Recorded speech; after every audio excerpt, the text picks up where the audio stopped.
I think this is going to be a fun topic to talk about today. I think when we're talking about mastering our gratitude, we're going to just kind of look at things like why gratitude is important, some of the positive benefits of gratitude, and why it's difficult to sometimes get into the place of gratitude. I've got a nice little short video too that kind of just shows an exercise of gratitude and the impact it has on people, and we kind of just embrace it and act into it and kind of share what we're thankful for and what we appreciate about life. And then at the end of the presentation, we're going to just talk about some exercises. So most of them are pretty kind of quick, or it's kind of daily things that you can kind of do that you can kind of take with you and hopefully enact into your daily living. So to get started, I think we'll just talk first of all, why is gratitude important? The things that gratitude does for us are pretty immense. But one of the topics that we've talked about throughout this series has been about being able to be present and being able to celebrate the now and being into today. We spent I think that the first presentation was about mindfulness, and we talked about time management and how we need to be able to find ways to be able to be present, to be here, to be able to celebrate what's happening now. And that's what gratitude does for us. If we're able to practice and act in gratitude, we're much more able to be in the moment, in the here and now. And especially when we do an activity that allows us to reflect on gratitude, it puts us in a place and can help centers us. Talks about how it can block toxic negative emotions. I mean, one of the challenges that when people get overwhelmed and stressed and burn out is that they're getting absorbed in negativity, and negativity just breeds more negativity. You get swamped and it starts burying you.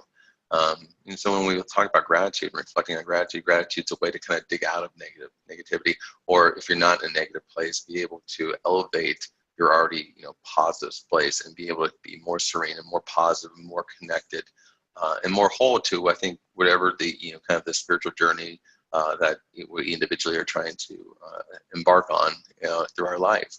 It makes us more grateful for we're more grateful people are more stress resistant. And I think that was what we talked about, that one of our things about being resilient and talk about grit. And being grateful is one of those ways that you can build your resiliency. Getting into the positive place and practicing thankfulness. And people that are grateful tend to have a higher feeling of self-worth.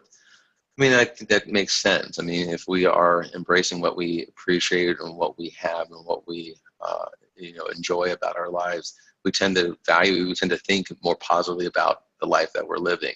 I think we probably have seen that in examples, people that tend to be grateful for what they have instead of what they, instead of kind of loss of what they don't have, or wishing, or trying to control or change things that they can't control. People tend to be more negative or more stuck, where people that are just grateful tend to be more in a place of like acceptance. And acceptance is a great mental health tool. And I think it's that we're in the holiday season. I think of it's like, Tiny Tim, the character in the Dickens Christmas Carol, is like, the family doesn't have much, but he's always that one that's talking about just being blessed for what they do have. And I think we're all kind of want to strive for that kind of emotional wellness, or presence of being just happy for what we have instead of worrying about what we don't.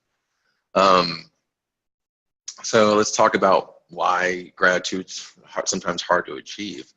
I mean, they're initially, one of the challenges of gratitude is that we are kind of self-serving. I mean, we watch out for ourselves. We have self-preservation built into us. So it's not sometimes natural to always be grateful and be thankful at times when we feel like we are not in, things are going against us, because we want things to be positive. We want things to be well. We want, we want what we want. And so sometimes we get lost in saying, because it's not there, we don't have what we want, or, I'm waiting for this opportunity to have. We get lost onto what is being happening and being present now. So, I mean, we just instinctually are self-preserving kind of, beings. So it's not like necessarily wrong that we have our interests in place, but sometimes it's good to step outside of that and recognize what we do have as compared to what we don't have. Control is another big obstacle into why people struggle with being grateful. One of the reasons why we're not grateful is that because we want something to be different than what it is. And then we try to maybe sometimes do behaviors and actions that, or say things that try to force us to be in that thing that we think has to be, or this is what needs to be. And if it isn't this, it's not right. Instead of being okay with where things are at, or in the process of getting to a place where you want to go. And so that control can really disrupt things. And, you know, as we've talked about in other past presentations, control is one of those things that we really don't have a ton of. I mean, we sometimes think we have more control over things than we really do. There's the 90-10 rules, where 90% of things we really don't have control on, that we have the 10% we do. And most of that 10% lies in the fact of how we respond. You know, we have control of how we respond to a situation, but we really usually can't control the situations. And most of us probably had experiences in life where we experienced where we were out of control and we had to take control of just what we could do something about. And then we can also get lost into the concept of it's a just world. And you know, it's one of those things that life is life. There's times things happen that don't seem to make sense. You know, sometimes things seem unfair. And they might be if it was a just world or a fair world, but it doesn't necessarily, the world isn't necessarily like that. And so we get lost sometimes thinking this is what it should be, this is what it, you know, if things were right, I would be getting this or getting that, or this would be like this. And it's not necessarily that way. And so one of the things that blocks us from gratitude is being stuck in that thinking, like, it should be this, so I'm going to get upset or discontent because it's not, instead of saying, well, you know, it isn't that way, but there are some things that are still going on that are good and positive, and reflecting on those positive things instead of getting lost into the negative, or what, you know, what we wish it was isn't.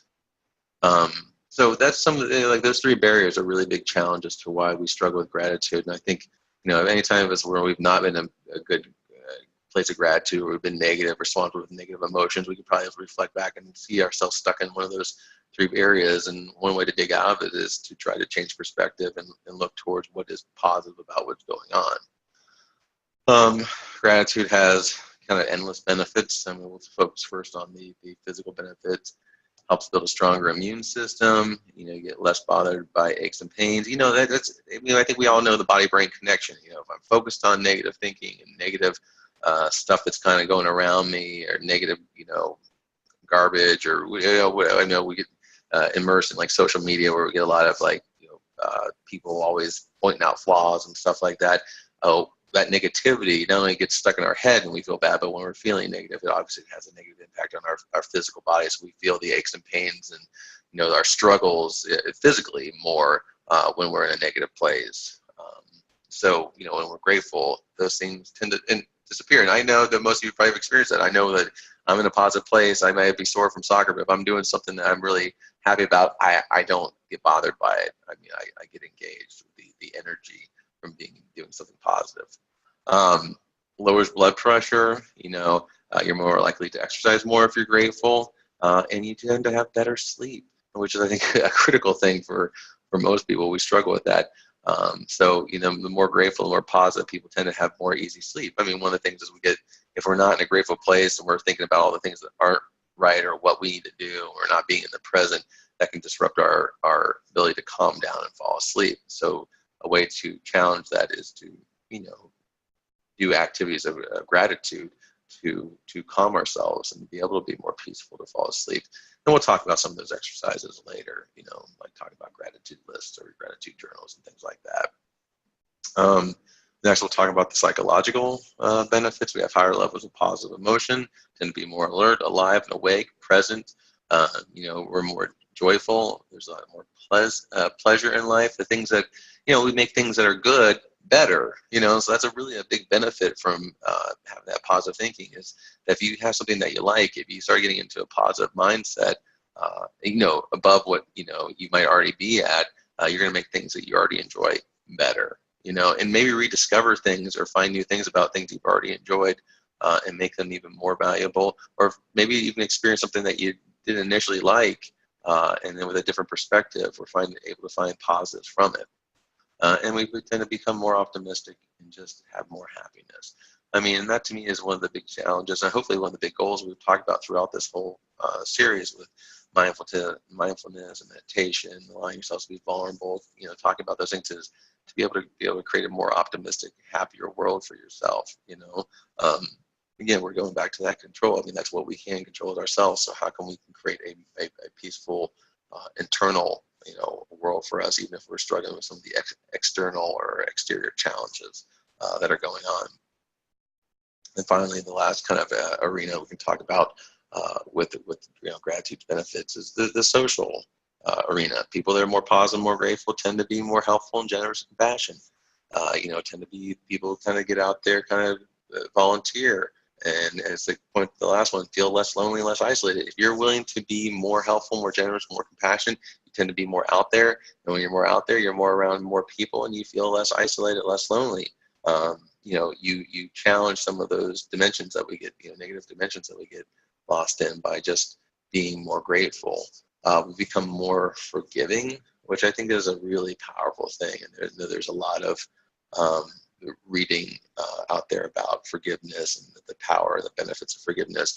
I know, I work with a lot of people in chemical dependency, and they talk about how resentment is the #1 offender. Like, resentment is what gets people to go back and start drinking again. And part of resentment is not forgiving or letting go of some past hurt that's keeping you trapped.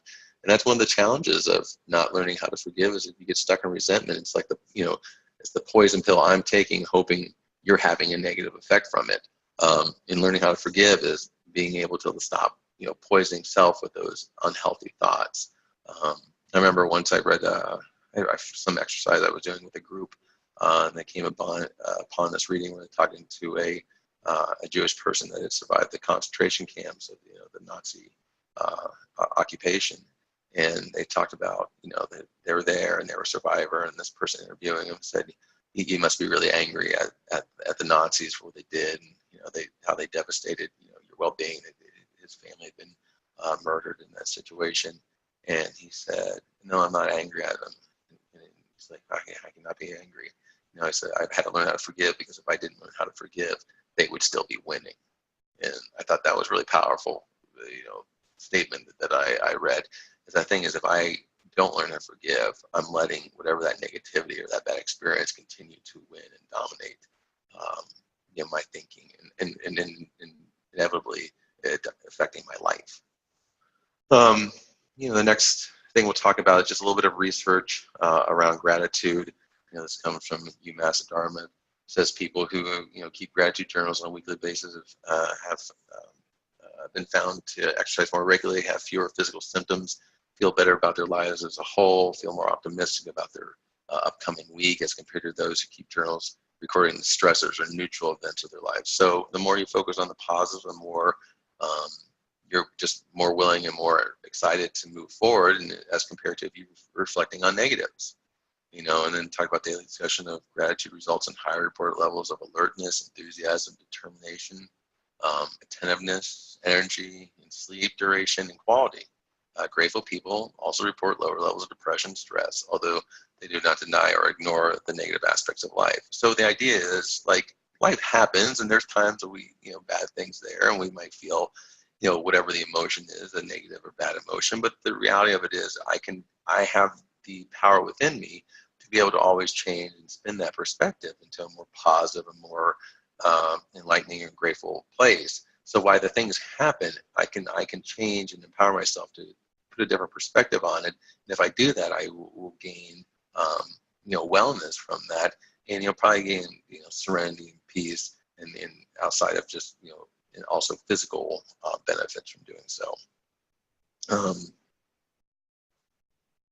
Here's just some additional research to talk about. It says, people who think about, talk about, or write about gratitude daily are likely to report having helped, are more likely to report having helped someone with a personal problem or offered emotional support to another. So the more you think positive, the more you're usually willing to go out and help others.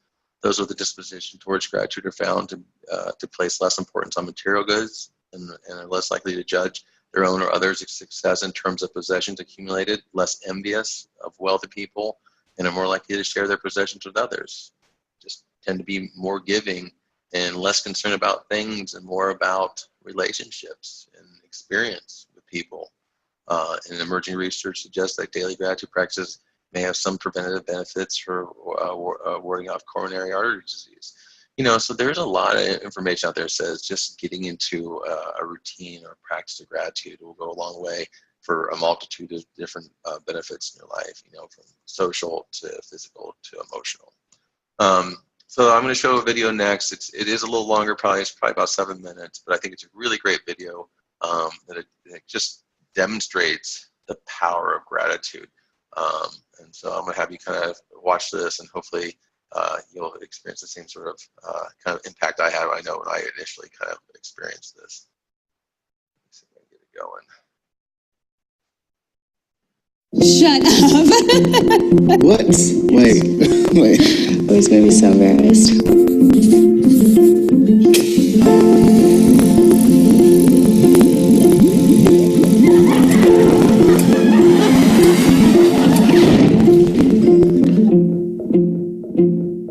What makes you happy? Having fun? Hanging out with friends? Delicious food? Making money? Well, consider this. Psychologists have scientifically proven that one of the greatest contributing factors to overall happiness in your life is how much gratitude you show. Yeah? Think about that. Go ahead and marinate on it for a second. You can thank me later if you want. It'll make you feel better according to this study. You go ahead and click on it and read it if you want. Or you can keep watching because we read it and we thought it might be fun to test out for ourselves. We gathered a selection of volunteers to act as our subjects. First, we gave them a test. They didn't know what we were looking for, but it gave us a pretty good idea of their current level of happiness. We asked them to close their eyes and think of somebody who was really influential in their life, somebody who did something really amazing or important for them. We had them write down as much as they could about why this person was so important. Now, a lot of them thought at this point the experiment was over, until we really put them on the spot and tried to get them to call that person and read what they wrote about them. Thank you, Jessica. We're going to have you call your mother. So who was that right person for you? Person is my sister, Erica. We're going to give Erica a call. Okay. Who'd you end up picking? Friend of mine, Greg Ains. Her name is Dora. My college accounting instructor. Really? Mm-hmm. Is this somebody you're still in touch with today? No, I'm assuming that he's passed on. That's a shame. Great beyond. You up for it? Yes. What would you say if we called up Dora? Oh, we can try, but she lives in Britain. In Britain? Oh, no, never by heart, dude. This is awful. That's fine. I don't know my mom's number by heart. If it's true that those who are going on are looking down on us, maybe you read my chicken scratch. Hey, sweetheart. Hey, how you doing? Yes. You got a second? Where you at, in the hotel? I am. I'm in the hotel. You scared me. You asked if I had a second something song. No, I'm on this little TV show, and they told me to talk about the person that influenced me the most, and I picked you, and they're making me call. They're making me call you. Oh, wonderful!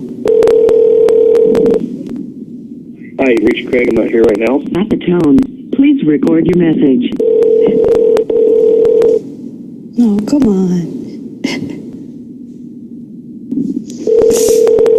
Hello? Hi. Hi. Erica? It's me. All right, so I got to read you this paragraph. Can you hear me? Yes, I can. Go ahead, sweetheart. All right, the person that influenced me the most would be my mother, Marlo Dawson. She is a single mother of 2. She is a very hard worker and dedicated to her family. Hey, Craig. This is Loie. This is going to be a funny little voicemail, so I hope you enjoy it. I'm so sorry for calling you at 4 o'clock in the morning. I have to read this to you, okay? And you can't say anything, or I don't know. You can respond, but I probably will just keep going. Okay? Is everything okay? Yes, but I have to read this out loud to you. The person who has had the biggest impact on my life outside of Jesus Christ, who was responsible for my existence, was my college accounting instructor. He had a joy and enthusiasm for his job like no other teacher I have ever known. I love her to death, and she keeps me going with positive talk. She is a woman that knows what she wants and won't give up until it is achieved. Oh, so sweet. I'm not surprised because it's so beautiful. I have to say that this is wonderful. I first met Craig on an independent feature film set in Whitefish, Montana. I recently have been sending Craig a lot of positive thoughts as he's suffered a series of health problems. Despite his medical problems, he's continued to work and take pleasure in the small things, in life, like sitting quietly with his wife Janine on the porch. Erica is my older sister and my best friend. Sometimes it even feels like we are twins. She's my #1 fan and my #1 supporter. She makes me happy because despite all my mistakes and my decisions, she still loves me no matter what. Your friendship is everything. And you are one of the most important person in my life. Even when she has a kid and many children, I will love her more than her kids. Okay, maybe not. I will never forget when she flew 3,000 miles to the drop of a phone call to save me from a breakup. I'm being blessed to have a son like you. I love you. Bye.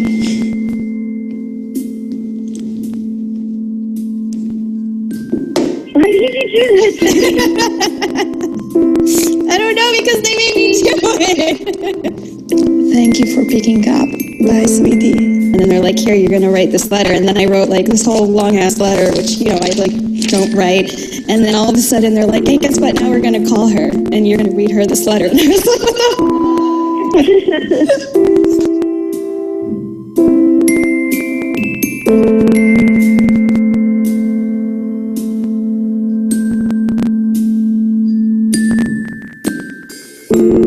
Before we let them go, we give our subjects one more happiness test. Now, we mixed up and rephrased the questions so they didn't know they were taking the same test twice. For those who took the time to actually write something down but couldn't make the phone call for whatever reason, we saw happiness increase between 2 and 4%. Good, but not exactly mind-blowing. Now, for those who actually picked up the phone and personally expressed their gratitude, we saw increases between 4 and 19%. So either way, expressing your gratitude will make you a happier person. But you want to know something really interesting? The person who experienced the biggest jump in happiness was the least happy person who walked in the door. What does that mean? That means if you're having a particularly tough time, trying this out will more likely have a greater impact on you. Trust me. I'm in a lab coat. So, you know, I hope that that video was, you know, enjoyable to watch and kind of point out some benefits of gratitude. I mean, I think one of the things that it kind of, at least for me, reflected back on is the power of just being able to, if I take a minute and think about the people that are important to me and writing those thoughts and down and then be willing to sometimes just share those with people, you know, in this case, spontaneously. The impact it had was measurable, you know, and people felt better and were happier than when they were prior to doing that exercise. And I'm, you know, as they weren't able to measure the person who was receiving the message, I'm going to imagine that their serenity and their happiness and their positive emotions also increased by, you know, some level by receiving those messages. And so these are just exercises that all of us can do if we just want to take the time out to be able to, you know, for ourselves, improve ourselves and feel better, but take the time out to also just be grateful and thankful for what we have.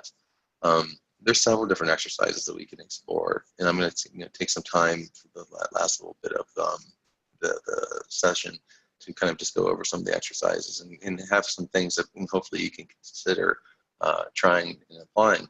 And I know some of you guys might already take time to do some of this stuff, and I think for me, it's, you know, hopefully if that is something you do, is to take time just to reflect on, you know, how beneficial that is, and maybe when we do the break into the session, you can share a little bit more about, you know, exercises or gratitude things that you do that benefit you.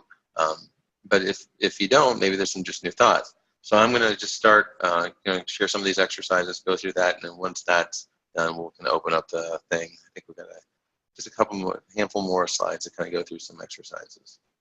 So, you know, the first one is, I like this one. I thought this was, when I read it, and I was like going through trying to find some things to share outside of what I, you know, already know. I thought this was a great one to ask positive questions about the day. You know, sometimes we go home and then we say something to our significant others. We say something like, "How was your day?" or "What was good?" And we lead it into a way that can be just kind of open for them to fill it in. And most of us, if we're had a bad day or stressful, we're going to lead right with the negativity. So, you know, maybe finding ways to ask more positive questions like, what was the best part of your day? Or what is one thing that made you feel happy today, instead of just how, in general, how was the day, and giving that place where it could just jump right into like, oh, this and this and so and blah, blah, blah, but more into like, oh, well, what was the best part of my day? And be able to talk about, reflect on an accomplishment or achievement, and kind of re-steer the direction of the conversation. It just changes the perspective of the conversation. Um, some more exercises that are kind of we talk about today. It's like take 2 minutes. This is what they say. During your morning coffee, and think of 3 things that you're just grateful for, that benefit you, and without you, which your life would be poorer. And what are the causes for the good things? And sometimes it can be simple things like, why are things good happening? You can be just thankful for the fact that I don't have a headache, or I think I had a good lunch, or I have my family, or I got new socks that are keeping me warm, or I made a joke and people enjoyed it. I mean, being able just to take time out and just reflect on things that you're grateful for, and not only like what happened and what was the positive thing, but what caused it, what put me in these situations to have these positive things. I mean, if we are able to reflect back, like, why don't I don't have a headache? Well, why is that? Well, I got good rest, and I sleep, and if it was that I ate the right foods the time before, or it was peaceful the night before and allowed myself time to calm down and didn't go to bed. I mean, whatever it is, it gives them more opportunity just to feed and build and expand on things that you're grateful for. Again, I spent a lot of time working in treatment centers prior to doing stuff in OPHB. And one of the things that is just kind of a common exercise that they do in AA, and it's they do it at treatment centers, is before you go to bed, write down 3 things you're grateful for. End the day on positive gratitude. And then the last thing you're thinking about is the things that make you happy. And revisit it when you wake up, look at that list again. And so you start your day off in a positive perspective. Some other exercises, do grace or say things before meals. I mean, if you don't have aren't specific to a faith or a religion or a higher power, just being thankful for the things that you have. It gives an opportunity. We all have to eat. It's a cue, maybe a trigger to be able to reflect and be thankful. Do gratitude journals, list 5 things nightly that you're grateful for. We talked about that. Do a gratitude letter, like it was exampled in the video that we watched. You can do gratitude charm bracelets, getting something that some sort of piece of jewelry or something like that reminds you to be grateful. It's like a touch piece thing, or get gratitude triggers in life. Designate something that when you see or do every day, that it designates, that triggers you to take a minute to reflect and be grateful. We talked about that with mindfulness exercise too. Do that to be mindful, be present, recenter. We can do that with gratitude as well. It's this thing every time I pick up my, the phone, but at the beginning of the day, it's like it's a touch cue to say, okay, I'm going to spend just a minute just to be, what am I happy for? What am I grateful for? Other things like this is kind of 4 questions to be at the end of the day to just to reflect on what touched or moved me that day. What was something that was impactful? Who or what inspired me today? Who was somebody, or what had a good impact to kind of make me feel motivated? What made me smile today? What made you happy? If it was, a conversation with somebody, or a joke you heard, or a funny, if it's just like a funny, comic that you saw or something like that, just what made you feel good that day, what made you smile, and then reflect every day. What's the best thing that happened to you today? And I think when you do that, that's the thing, and then you think of the thing that it was, and then you pull that apart, what happened, where was it going? It gives you more things to be able to be grateful for, and it gets stuck into that positive thinking. And this last one too, I think, is a really fun exercise. I thought, something I'm considering challenging myself to do as the new year approaches, is write 365 thank you notes. Like write a thank you note every day to somebody. It could be examples like if you have kids that are in school, to the teacher or a coworker, a family member you haven't seen for a while, or somebody that, like I was thinking, like, well, 365 days later, it could be as simple as like you had a good experience at a restaurant and you write an extra special thank you note to a server or somebody that did something, or you go, we have a pizza shop across the place. So I probably eat at 2 or 3 times a week. To just, one time if you just dropped off and put a note to them and said, hey, thanks for what you do, and whatever, enjoy the food, and I guess you always appreciate the hospitality or whatever it is. Just being able to do that, and imagine every day just taking the time to just write a brief note to kind of remind not only people that are probably close to you, but the other people in this world, and probably totally unexpected. I can't imagine the impact that would have on people if they started doing that kind of, out of the blue gratitude that sometimes we just don't experience as much as we need to kind of make ourselves feel more connected with each other in the world. You know, on the end of this, I've always, and I'll give this to Kate to put up on the thing. It's just a couple of resources. I thought there's a movie out right now called Wonder, based off a book. It's a young, it's not young adult, when teenage years was probably more like middle school-ish book, and it's a lot about positive attitude.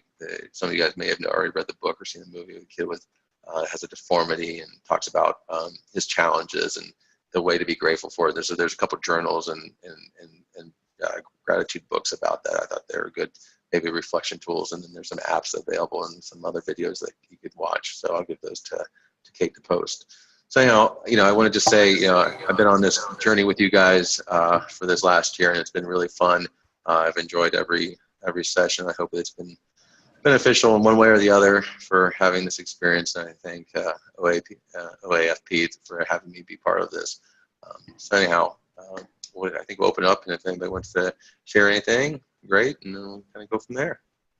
Yeah, thank you, Nelson, so much for leading all of our sessions and for participating in our wellness discussions. I have actually put everyone as a panelist, so if you would like to share what makes you grateful, or maybe a strategy that you use to keep your positivity high and your gratitude flowing, we'd love to hear it. Just unmute yourself and share away. While you're doing that, I do have a question for Nelson. Where do patients play a role in gratitude? Sure. As far as, you know, that maybe awkward line between the relationship that you have with patients? Maybe this would be a good one for maybe our physicians to share what they do, but what's appropriate in sharing gratitude with your patients? Yeah, I mean, you know, like I work with obviously people a lot. I mean, in a capacity when I'm dealing with mental health and addiction issues and stuff like that. So, you know, to whatever degree I have my own personal experience dealing with that. You know, I think I'm also in a unique job when I'm working with people that are struggling, is that I try to remind people all the time how grateful I am that they're giving me the privilege to be part of their journey in their life. And I think, you know, I've had that experience even with healthcare professionals. Be, you know, a dentist or a doctor who's, you know, been thankful that I was being honest and helpful into the process of what they're trying to do to make me feel better. And so, I mean, I think that's I think that's how I go about it. I mean, I think about this working in the healthcare industry for the last 15 years of my life, is that I'm pretty blessed that people trust me with some delicate information. You know, I'm hearing stuff not only about the problem that they came into, but also things about their family and their health and all that kind of stuff. And I remind, you know, I try to remind them that I'm appreciative of that vulnerability. And I think anytime we can say that to people, it makes them feel more comfortable. And I imagine most people there's ways that they approach that with people. That's just personal experience, you know. Wonderful. I do have a comment that was submitted from Dr. White. He said, great topic and talk. I like the 5-minute journal phone app because you can take photos along with journaling your gratitude for the most visually inclined. There's a lot of free ones out there that you could use with your patients. So another great resource that I have is Sean Anker's Happiness Advantage book, and it's an excellent TED Talk on positive psychology, of which, of course, gratitude is a component. Yes. There's a lot of information and videos and stuff that are available on gratitude, because it just, I mean, we know, I think from personal experience, but research is also telling us that being more grateful, being more positive, we feel better. It's a preventative medicine, even though it doesn't come in the form of some of the ways we might look at preventative medicine. It's just equally as important as being willing to get up and go exercise or eating the right food, is being positive about life and the things that are around you. Because we become demotivated when we are negative, you know, and we won't do the things that will then help our, you know, cardiovascular, whatever it is that we're trying to be better with. Mm-hmm.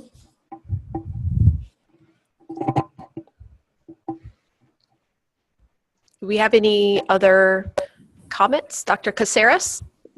Yeah, can you hear me? Yes, thank you. Yeah, just want to reflect and be grateful to Nelson and all of you guys through this journey. And especially a patient of mine actually today told me exactly that. He said, I'm grateful to you because you helped me through this journey of my whatever illness it was, hypertension or depression or heart disease. And I had to stop a second, and I didn't know what to say. So I should say, well, I'm grateful for you to be able to acknowledge that to me. But I felt kind of awkward in that moment. It's funny, but my wife is the person that I can write that letter to. I probably can write a letter for her tonight. When I come home, often she asks me, what was your best time of the day? And when I tell her, it's coming home to see you, I knew that I didn't have such a good day. So I had to reflect on saying, hey, I'm thankful for seeing the little Spanish-speaking patient this morning, Victor, that was sick, and his mom actually ran into me at church last night. And she said, hey, my son has been sick, and I see you tomorrow. I know this is not the proper time to set up an appointment. I said, you know what? Tomorrow I have an empty appointment coming at 8. And then she came, so I'm grateful that I was able to help him today. Something simple. And also my faith. I'm really thankful for my faith and the friends and the support that I have at church. And I think I don't want to make this, I guess my personal opinion, but having a spiritual component is also something that I'm grateful for every day, and something that we can help patients through their lives as well. So thank you for being a host for this seminar. I appreciate your help, Nelson. Well, thank you. Thank you very I much. appreciate it. Yeah, thank you. Thank you for sharing that. That was great. I'm always happy to hear that stuff. We're just fortunate people to be able to work with people and help people. It's a gift to be able to be in the healthcare industry, I think. Although there are some challenges, but with the people-to-people interactions are really what I think count and keep me coming back, at least. Right. We did a gratitude event during our annual meeting last August, and we challenged our members that were participating to write thank you notes to mentors or loved ones. And you'd be surprised how many people wrote, probably 5 or 6 within the short period of time that we gave them to do that activity. I think especially family physicians are extremely connected by relationships. And, it's not a surprise that they have immediately 6 or 7 people that come to mind, or, activities within their lives that matter so much. So recognizing your wife, Dr. Caceres, is a blessing in itself. So thank you for sharing that. Thank you. You're welcome. I entice anybody else to share their story before we sign off for the day. Okay. Well, thank you, Nelson, for leading our session today and providing such valuable insight into the benefits of gratitude. And to our physician participants, thank you for participating in today's Wellness Wednesday series. We hope you found the presentation helpful and good use of your precious time.